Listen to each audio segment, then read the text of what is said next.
Ash from Super Videos, back for another video for Season 8 of The Walking Dead. In this video, we're going to be taking a look at who will lead the Saviors after Negan.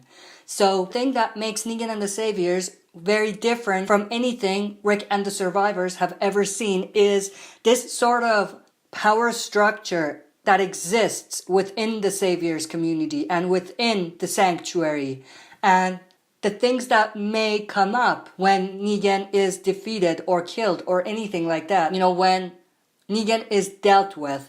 And the kind of power struggle that may rise. So if Rick and the Survivors kill Negan, defeat the Saviors, they're not gonna kill all the members of the Sanctuary because there's of course a lot of members there that are just workers. There's some soldiers there that didn't want to have anything to do with this war and they're just kind of there. And there's even some lieutenants that Negan has that were kind of doing their job. So they weren't necessarily loyal to Negan in a way that they admired him, but they just followed his rules because they were the lieutenants and they were doing their job. And so because of this, Rick and the Survivors are not going to kill all of the Saviors. So then if they don't kill all the Saviors, then there's this type of power struggle that rises. So if Negan is defeated, who's going to lead the Sanctuary? Is Rick just going to choose someone from his other communities and have them lead the Saviors? That's possible, but what are the chances that the Saviors are going to listen to this leader?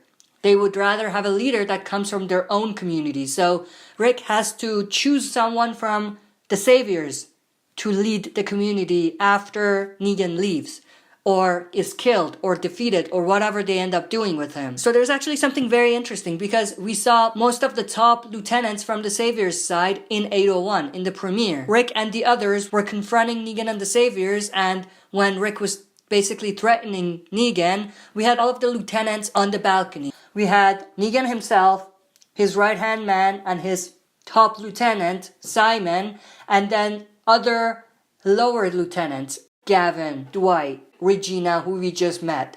So we have all of these lieutenants, and we even have Eugene in there, who could be thought of as Negan's new lieutenant. He is not very high in terms of that power. He's not necessarily at the top, but he is lower than all of the other lieutenants, but higher than maybe the soldiers and higher than the workers that are at the Sanctuary. So he's definitely one of the lower ranked lieutenants that Negan has at this point.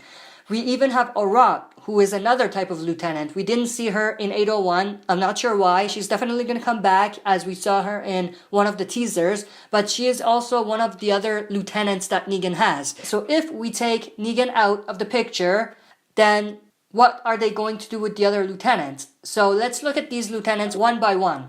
So for Simon, I don't think that Rick can trust Simon. I think Simon was Negan's right-hand man and he was the most loyal lieutenant Negan had.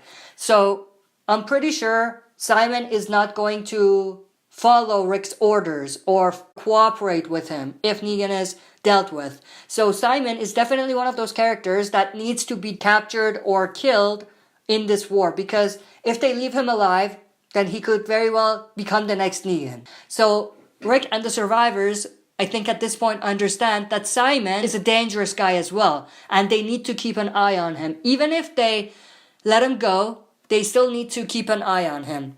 And for comic readers, I'm gonna just mention this quickly. Simon is one of those top lieutenants that they could kill, and for his death to give us closure and for it to be some kind of ultimate satisfaction for fans. So that's Simon. Then next we have Dwight. So obviously Dwight is working with Rick and the Survivors at this point, and he is definitely one of those lieutenants at the Sanctuary that has the possibility of leading. Now we don't know whether he wants to lead or not. We don't know if he's a good leader or he will be a good leader, but he's definitely one of those characters that could potentially lead the Saviors after Negan is gone. Then we have someone like Eugene. Eugene is not going to be a leader. He's going to probably stay with whoever provides him with the most safety and gives him the highest power. So he's definitely not going to be able to lead.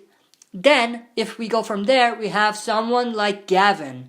Now for Gavin, it's very interesting because Gavin is one of those Saviors that is more reasonable. And it seems like it's just a job for him and he's just doing his job and he doesn't want to create any tension and he just wants things to go smoothly. We saw that when Benjamin was killed. Gavin was pretty much pissed at the other savior for killing Benjamin, and he felt bad a little bit, in my opinion. So Gavin is one of those very interesting characters that could be redeemed, and he could become one of the, not necessarily good guys, but one of the guys that could be the leader of the sanctuary and work and cooperate with Rick and the survivors. And I definitely think there's something planned for Gavin. I don't know what it is, but I feel like there's something planned for him. Even in 801, when Rick gave them the opportunity to come forward and surrender, Gavin was the one that said, let's time out here, and he was basically just about to say we can surrender, and Negan stopped him, of course.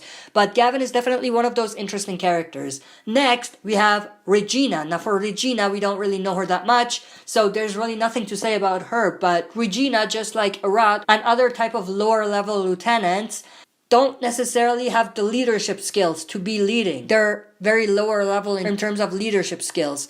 And we don't even know how loyal they are to Negan. They may not want to cooperate. They may want to continue the war, continue the fight. If that comes about, then they definitely need to be dealt with. Either be killed or captured or something like that. They definitely can't remain as survivors at the sanctuary, because there's a good chance that they would at some point want to rebel against the new leader and take position and attack Rick and the others. So that's basically it for this discussion.